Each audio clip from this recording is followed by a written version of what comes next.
आज के हम इस वीडियो में ये बात करेंगे कि एक मुसलमान को इस दुनिया से कितना लगाव रखना चाहिए, कितनी अहमियत देनी चाहिए।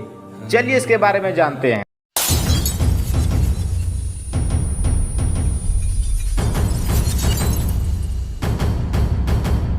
सबसे पहले तो आज जुहूद का हासिल करना हर मुसलमान के लिए ज़रूरी है, लेकिन सवाल ये है कि ये जुहूद है क्या, इसका क्या माना है। इसका माना है दिल दुनिया से बेरग़बती होना, यानी दुनिया की मोहब्बत दिल से खाली होना।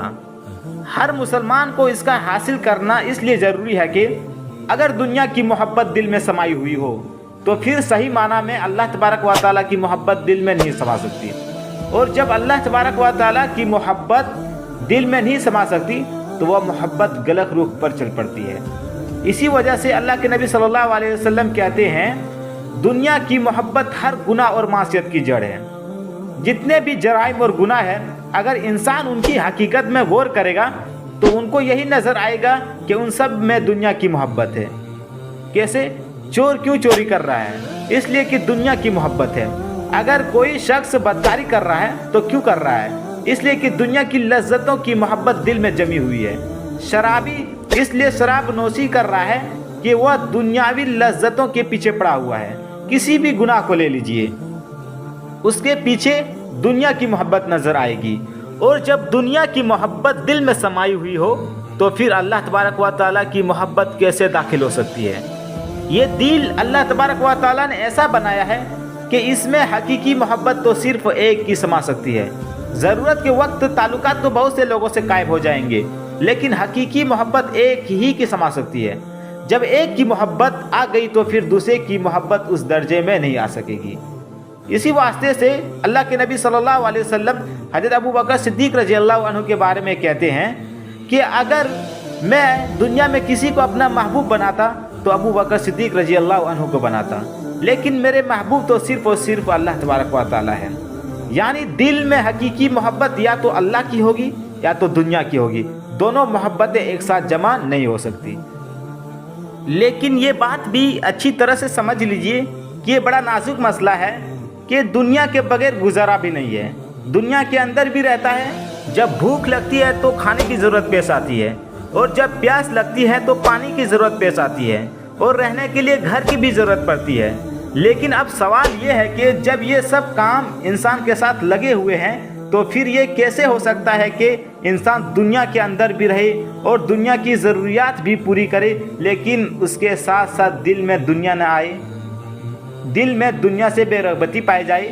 तो इसी की वजाहत करते हुए हज़रत मजजूज़ साहब रहमतुल्लाह अलैह फरमाते हैं कि दुनिया में हूँ, दुनिया का तलबगार नहीं हूँ। दुनिया में हूँ, दुनिया का तलबगार नहीं हूँ। बाज़ार से गुज़रा हूँ लेकिन ख़रीदार नहीं हूँ। लेकिन ये कैफियत कैसे पैदा हो सकती है कि आदमी दुनिया में रहे, दुनिया से गुज़रे, दुनिया को बरते, लेकिन दुनिया की मोहब्बत दिल में ना आए। इसी बात को मौलाना रूमी रहमतुल्लाह अलैह ने एक मिसाल से समझाया है, और बड़ी प्यारी मिसाल दी है। फरमाते हैं कि दुनिया के बगैर इंसान का गुजारा भी नहीं है, इसलिए कि इस दुनिया में ज़िंदा रहने के लिए बेशुमार ज़रूरतें इंसान के साथ लगी हुई है, और इंसान की मिसाल कश्ती जैसी है और दुनिया की मिसाल पानी जैसी है। जैसे पानी के बगैर कश्ती नहीं चल सकती, इसलिए कि अगर कोई शख्स खुश्की पर कश्ती को चलाना चाहे तो वह नहीं चलेगी। इसी तरह इंसान को ज़िंदा रहने के लिए दुनिया ज़रूरी है। इंसान को ज़िंदा रहने के लिए पैसा चाहिए, खाना चाहिए, पानी चाहिए, मकान चाहिए, कपड़ा चाहिए, और इन सब चीज़ों को उसकी ज़रूरत है, और ये सब चीज़ें दुनिया है। लेकिन जिस तरह पानी कश्ती के लिए उस वक्त तक फ़ायदेमंद है जब तक वह पानी कश्ती के नीचे है, और उसके दाएं तरफ और बाएं तरफ है, उसके आगे और पीछे है, वह पानी उस कश्ती को चलाएगा।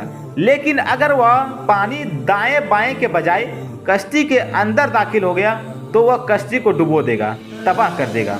इसी तरह दुनिया का ये असबाब और दुनिया के ये साजो सामान जब तक तुम्हारे चारों तरफ है तो फिर कोई डर नहीं, इसलिए कि ये साजो सामान तुम्हारी ज़िंदगी की कश्ती को चलाएगा।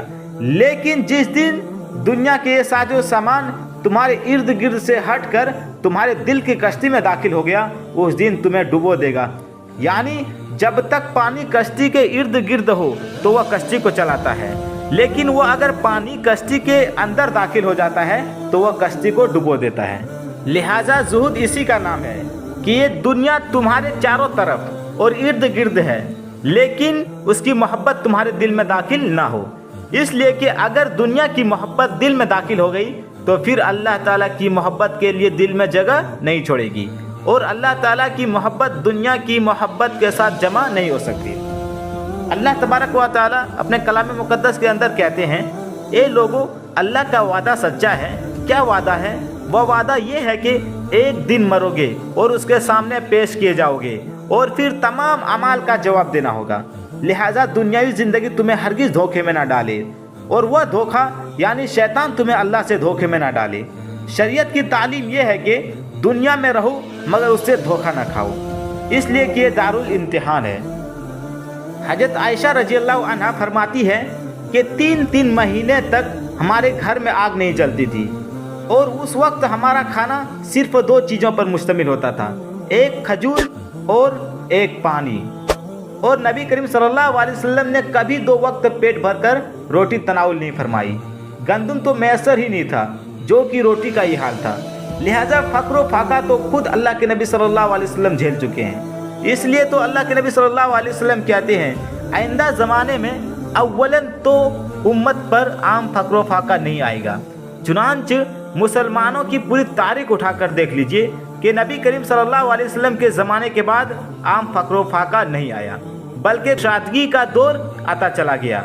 और आपने फरमाया कि अगर मुसलमानों पर फ़क्र व फाका आ भी गया तो इस फ़क्र व फाका से मुझे नुकसान का कोई अंदेशा नहीं है। ज़्यादा से ज़्यादा ये होगा कि दुनियावी तकलीफ़ होगी, लेकिन उससे गुमराही फैलने का अंदेशा नहीं होगा। अलबत्ता अंदेशा इस बात का है कि तुम्हारे ऊपर दुनिया इस तरह फैला दी जाएगी जिस तरह पिछली उम्मतों पर फैला दी गई, और तुम्हारे चारों तरफ दुनिया के साजो सामान और मालो दौलत के अंबार लगे होंगे, और उस वक्त तुम एक दूसरे से रेस करोगे और एक दूसरे से आगे बढ़ जाने की कोशिश करोगे, और ये सोचोगे कि फला शख्स के पास बंगला है, उसी तरह मेरे पास भी होना चाहिए।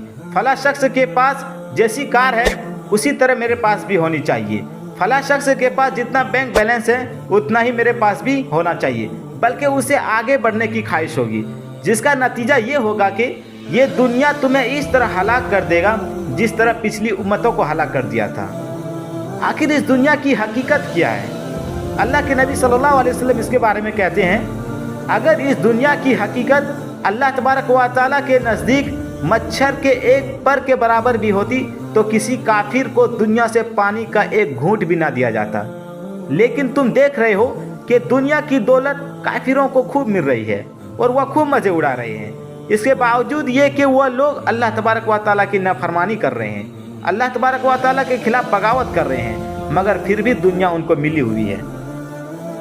इसलिए कि ये दुनिया अल्लाह ताला के नज़दीक बेहकीकत है। पूरी दुनिया की हैसियत मच्छर के पर के बराबर भी नहीं है। अगर इसकी हैसियत मच्छर के पर के बराबर भी होती तो काफिरों को एक घूंट पानी भी ना दिया जाता। सोचिए तो सही कि ये दुनिया किस वक्त तक की है, 1 दिन की, 2 दिन की, 3 दिन की? किसी को पता है कि कब तक इस दुनिया में रहूँगा? क्या उसको यकीन है कि मैं अगले घंटे बल्कि अगले लम्हे ज़िंदा रहूँगा? बड़े से बड़े साइंसदान ये नहीं बता सकता कि इस दुनिया की ज़िंदगी कितनी है, लेकिन इसके बावजूद इंसान दुनिया के साजो सामान इकट्ठा करने में लगे हुए हैं, और दिन और रात दुनिया के दौड़ धूप में लगे हुए हैं, और सुबह से शाम तक उसी का चक्कर चलाता रहता है। और याद रख लो कि जिस दिन बुलावा आएगा तो सब कुछ छोड़कर जाना पड़ेगा, कोई चीज़ साथ में जाने वाली नहीं है। और ये एक खुली हुई हकीकत है जिससे कोई बद से बदकार काफिर भी इनकार नहीं कर सकता कि हर इंसान को एक दिन मरना है, मौत आनी है। ये वो हकीकत है जिसका आज तक कोई इनकार नहीं कर सका। यहाँ तक कि लोगों ने खुद अल्लाह तबारक व तआला का इनकार कर दिया, लेकिन मौत का इनकार करने वाला आज तक कोई पैदा नहीं हुआ। किसी ने ये नहीं कहा कि मुझे मौत नहीं आएगी, मैं हमेशा ज़िंदा रहूँगा, और किसी को ये मालूम नहीं कि इसकी मौत कब आएगी।